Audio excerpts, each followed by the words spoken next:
चलिए अब हम लोग देखते हैं सेल का बेसिक स्ट्रक्चर। ठीक है, पहले देख लेते हैं, उसके बाद आगे फिर हम लोग बढ़ते हैं। जैसे इसमें दिखा रहा है ना, पहले सेल वॉल आया। ठीक है, सेल वॉल सिर्फ और सिर्फ कहाँ प्रेजेंट रहता है? प्लांट में। ठीक है, बैक्टीरिया में, बट एनिमल्स में प्रेजेंट नहीं होता है सेल वॉल।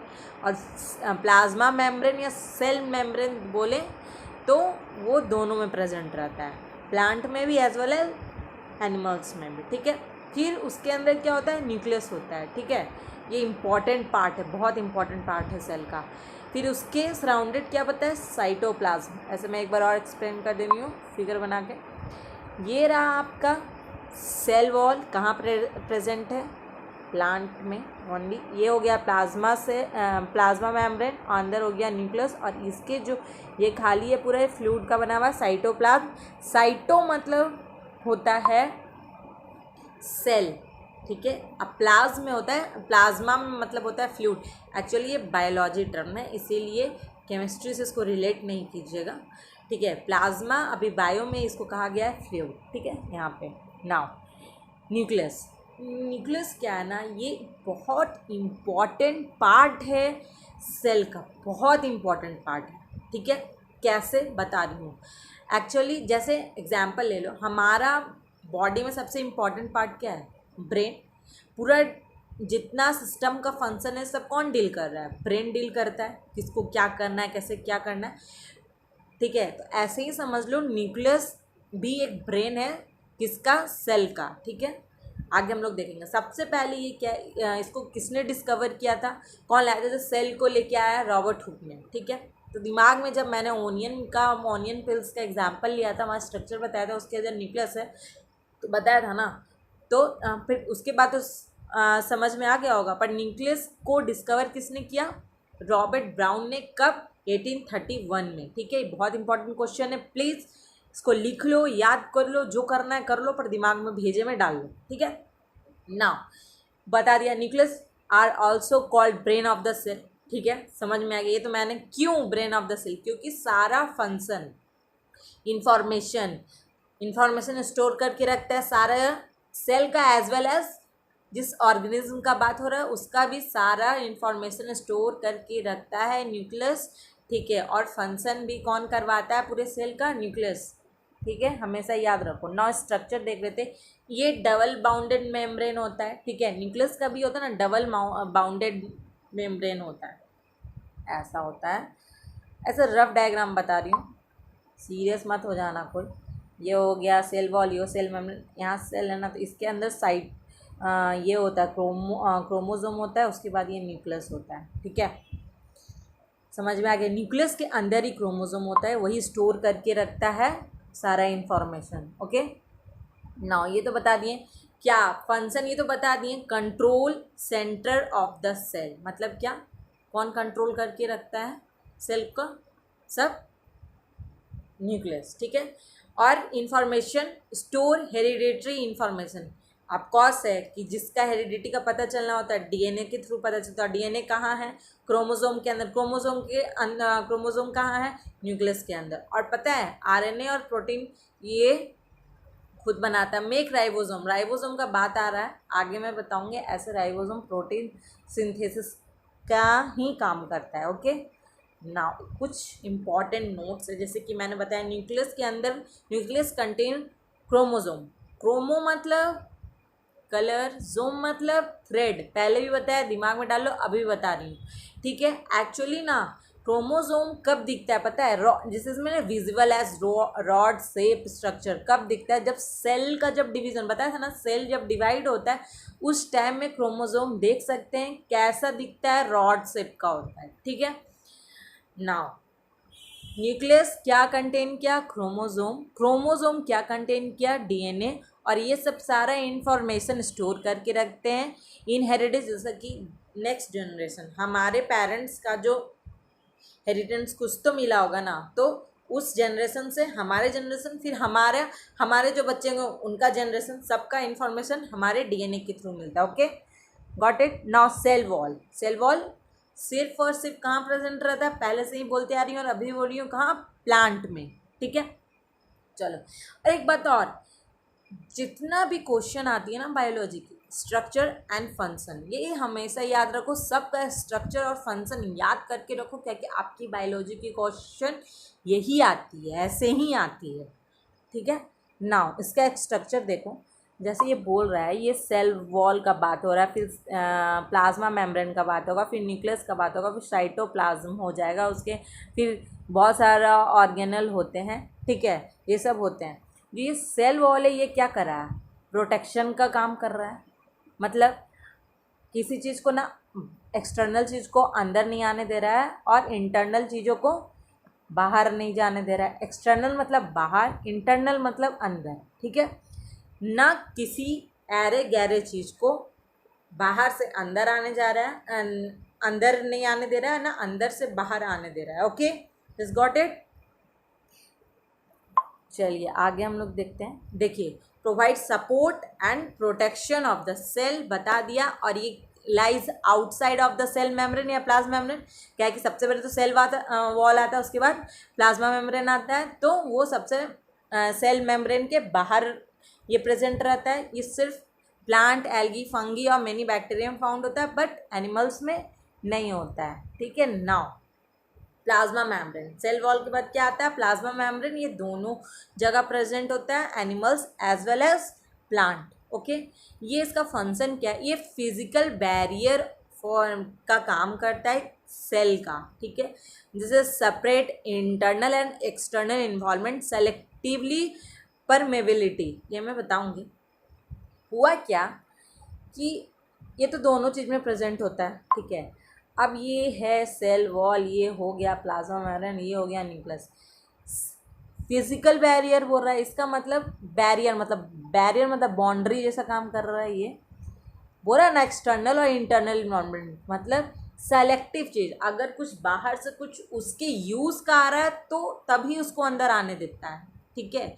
और जो अंदर में कुछ वेस्ट है उसको बाहर निकालना है तभी जाने देता है, तभी वो सेलेक्ट करके किसी चीज़ को अंदर आने देता है। अब जैसे कि हम लोग किसी कंपटीशन का एग्ज़ाम दे रहे हैं, तो सेलेक्टिव ही इंसान को ना लेता है, सबको तो नहीं ले लेता है, ठीक है। उसमें भी कुछ कुछ सेलेक्टिव और फिर बाहर निकाल देता है, जो पुराने हो गए, जो बाहर आपका कोई काम नहीं है, अब नया वालों को आने दो, यही फंडा है। तो इसमें भी यही फंडा है। चलो हो गया। फिर location, surrounded the cell outer surface, मतलब क्या है, सेल वॉल से सराउंडेड है अंदर, outer surface. Semi permeable membrane, permeable मतलब क्या होता है, मतलब इजी टू पास, किसी चीज़ को बहुत ईजिली पास कर देना। फॉर एग्जाम्पल, हम लोग जब मिट्टी में पानी डालते हैं, जल्दी सोख लेता है, मतलब वो जल्दी पास हो गया, ठीक है। इसका एग्जाम्पल है प्लाज्मा मेम्ब्रेन। क्यों, इसलिए कि किस चीज़ को अंदर आना है, सेलेक्टिव चीज़ को तो तुरंत अंदर आने देता है, बाकी सबके लिए बैंड कर देता है, ठीक है। इसमें दो चीज़ देखनी है, ऑस्मोसिस एंड डिफ्यूज़न। ऑस्मोसिस का क्या फंक्शन है ना, जिस प्रोसेस में वाटर अंदर से बाहर और बाहर से अंदर आता है थ्रू प्लाज्मा मेम्ब्रेन, ठीक है। किसके द्वारा, प्लाज्मा मेम्ब्रेन के द्वारा, उसको क्या बोलते हैं, ऑस्मोसिस। ये दो टाइप का होता है, एक्सो ऑस्मोसिस एंड इंडो ऑस्मोसिस, ठीक है। एक्सो मतलब इनसाइड टू आउटसाइड, मतलब इनसाइड मतलब अंदर से बाहर, फिर बाहर से अंदर, ठीक है, समझ में आ गया। इंडो मतलब outside to inside, okay. Now diffusion, देखो जहाँ वाटर का बात हो रहा है वहाँ ऑस्मोसिस का रोल है, ठीक है। अब कुछ सब्सटेंस ले लो, CO2 या कोई भी गैस वगैरह ले लो, तो मतलब उसका high concentration to low concentration की तरफ जाता है थ्रू सेमी परमेबल मेम्ब्रेन, ठीक है। इसको बोलते हैं डिफ्यूजन। आगे देखेंगे। ये तीन टाइप का होता है, हाइपोटोनिक, टोनिक एंड आइसोटोनिक, ठीक है। हाइपो मतलब लेस, HIPO, हाइपो मतलब लेस, लिखा है मैंने, देख लो। टोनिक मतलब डेंस मतलब गाढ़ापन, हाइपर मतलब ज़्यादा, आइसो मतलब सेम, ठीक है। फिर से बोल रही हूँ, हाइपो मतलब लेस, हाइपर मतलब मोर, आइसो मतलब सेम, और टोनिक मतलब हो गया डेंस, मतलब गाढ़ापन। एग्जाम्पल बता रही हूँ। अब जैसे अब क्वेश्चन आएगा ना, दिमाग में तो आ रहा होगा कि ये तो बोल के चली गई भैया, higher concentration to lower concentration, water या कोई भी सब्सटेंस मूव करता है तो वो कैसे होता है बता रही हूँ। फिगर पे मैंने हाइपो और हाइपर लिया है, ठीक है, पर अभी आपको फिर से मैं इस चीज़ को समझा दे रही हूँ। जैसे कि एक जार ले लिया, सपोज एग्जाम्पल ले रही हूँ, बीच में मेम्ब्रेन है, प्लाज्मा मेम्ब्रेन है, ठीक है, एक साइड का ए नाम रख दीजिए, इस साइड का बी। इसमें 1 लीटर वाटर लिया, इसमें भी 1 लीटर वाटर लिया, ठीक है, इसमें 1 स्पून सॉल्ट डाला, इसमें 10 स्पून सॉल्ट डाला या शुगर कुछ भी डाल लो, फिर इसको घोल दिया। तो ये इस साइड हाइपो है और इस साइड हाइपर है, ठीक है, ठीक है, ये हो गया। तो अब भैया आप लोग तो बोलोगे ये तो गाढ़ा हो गया, तो ये हाई कंसंट्रेशन हो गया, ये हाइपो है तो इसमें कम है, गाढ़ापन तो ये है। नो, ठीक है, गाढ़ा है, कंसंट्रेशन नहीं है वो, ठीक है। कंसंट्रेशन कैसे निकालेंगे, इसका परसेंटेज पहले निकालेंगे।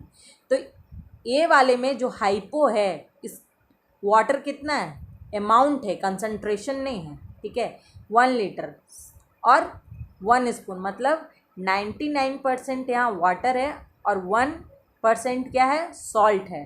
और यहाँ 1 लीटर वाटर है, मतलब 10% क्या है, सॉल्ट है, क्या कि 10 चम्मच हम लोग ने सॉल्ट डाला था, और 1 लीटर मतलब बचा हुआ 90% क्या है, इधर वाटर है, ठीक है, समझ में आ गया।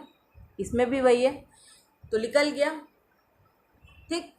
तो परसेंटेज सबसे ज़्यादा किसका है, किस साइड का है, ए साइड का है कि बी साइड का है, 99% दिखा रहा है, मतलब इधर हायर कंसंट्रेशन हो रहा है। तो वाटर किधर मूव करेगा, हायर टू लोअर, ठीक है। अब मतलब इस कंसंट्रेशन से वो बी साइड जाएगा, हाइपर के साइड, ठीक है, कंसंट्रेशन है, ठीक, ये याद रखना, परसेंटेज में निकाले हैं, ओके। नाउ सॉल्यूट क्या है, सॉल्ट, और सॉल्वेंट क्या है, वाटर। ये सॉल्वेंट की तरफ घूम रहा था, ठीक है। अगर ये तो वाटर का बात हो गया, अब भैया आप बोला जाएगा कि सॉल्ट का जब बात होगा तो किधर मूव करेगा, भी तो सब्सटेंस है, तो हाँ बता रही हूँ, देख लो 1% क्या है, वो भी बता रही हूँ। 1% इधर क्या था, 1% क्या था इधर, और 10% इधर। सॉल्ट किधर ज़्यादा है, 9, इस सिर्फ सॉल्ट का ले रहे हैं, अभी वाटर का नहीं ले रहे, सिर्फ सॉल्ट। तो अभी सॉल्ट का कंसंट्रेशन कहाँ ज़्यादा है, परसेंट देखो, परसेंट इस साइड, हाइपर के साइड, तो सिर्फ सॉल्ट के कंसंट्रेशन को देखेंगे तो इस साइड हायर हो गया, तो हायर टू लोअर, 1 कंसंट्रेशन के साइड जाएगा, ठीक है, समझ में आ गया बात। और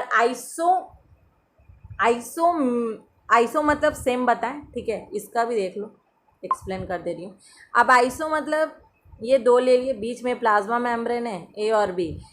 आइसो मतलब सेम बताया था, अगर 1 लीटर वाटर ले रहे हैं और इस साइड भी 1 लीटर वाटर ले रहे हैं, और यहाँ 1 चम्मच सॉल्ट ले रहे हैं, यहाँ भी 1 चम्मच सॉल्ट ले रहे हैं, तो दोनों का तो सेम है भैया, तो वाटर मूव कहाँ करेगा, कहीं नहीं, इसलिए आइसो, इसमें वाटर मूव नहीं करता है। चलो लिखा हुआ, because no movement of water, concentration in same in the isotonic. Now plasmolysis क्या है, shrinking of cytoplasm, okay, of a plant cell, सिर्फ प्लांट सेल में का ही बात हो रहा है, ठीक है, in the response to diffusion of water का, ठीक है। अब जैसे बता दिया, श्रिंक क्यों करेगा, ये सेल मेम्ब्रेन है, ये प्लाज्मा मेम्ब्रेन है, अंदर न्यूक्लियस है, और ये क्या है, साइटोप्लाज्म।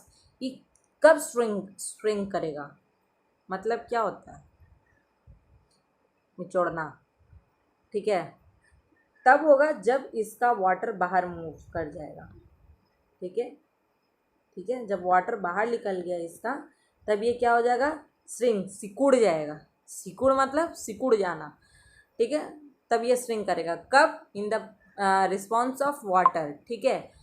जब निकल जाता है ना, ये क्या बोलते हैं, जब सिकुड़ जाता है ना, श्रिंक हो जाता है ना साइटोप्लाज्म, तो क्या होता है ना, सेल वॉल से ना सेल मेम्ब्रेन ना दूर हो जाता है, ठीक है। नाउ साइटोप्लाज्म, पहले से भी बताएंगे, साइटो मतलब सेल, प्लाज्म मतलब फ्लूइड, मतलब ये फ्लूइड फ्लूइड मैटर है कि किसके अंदर, सेल मेम्ब्रेन के अंदर और ऑर्गेनल के अंदर, ठीक है। ये क्या कंटेन करता है, वाटर, सॉल्ट, ऑर्गेन। एड्स मतलब हेल्प, इसका फंक्शन क्या, एड्स मतलब हेल्प इन मूवमेंट, मतलब किसी भी चीज़ का हम बता रहे हैं। जैसे ये सेल है या न्यूक्लियस है, साइटोप्लाज्म है, अगर किसी ऑर्गन का, ऑर्गेनल के बारे में और पढ़ेंगे बहुत सारा होता है, किसी भी ऑर्गेनल को अगर कुछ मैटर भेजना है एक से दूसरे, तो ये साइटोप्लाज्म ही ले जाता है, या तो सेल मेम्ब्रेन तक जाना है तो इसको कौन हेल्प करता है, साइटोप्लाज्म ही, ठीक है। Now some important cell organelles, ठीक है। कम सम इम्पॉर्टेंट मतलब अब कितने टाइप के बहुत इंपॉर्टेंट सेल ऑर्गेनल होते हैं, 6 टाइप के, याद रखना हमेशा मुंह पे। Endoplasmic reticulum, Golgi apparatus, lysosomes, mitochondria, vacuoles and plastids, ठीक है।